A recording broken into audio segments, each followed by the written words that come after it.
আমরা এখন পাথর দিয়ে হেঁটে হেঁটে নদী পার হয়ে চলে যাচ্ছি ইন্ডিয়ায় মায়াবী ঝর্ণায়। এই যে আমাদের গাইড, ওই যে সাথী মাথায় আমাদেরকে আরেক গাইড নিয়ে গেছিল চা বাগান, সুপারি বাগান, পান বাগান এগুলোর মাঝে। এখন সে আমাদের জন্য এখানে এই যে অপেক্ষা করতেছে। এখন আমরা চলে যাব।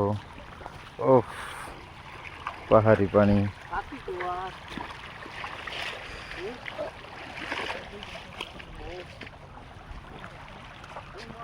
ওই যে আমাদের বাকি সদস্যরা আসতেছে। আমরা এখন চলে যাব মায়াবী ঝর্ণায়।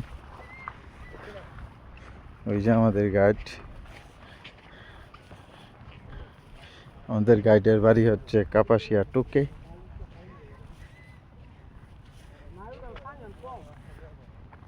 এই যে ইন্ডিয়া দেখা যাইতেছে, আমরা সেখানে যাইতেছি।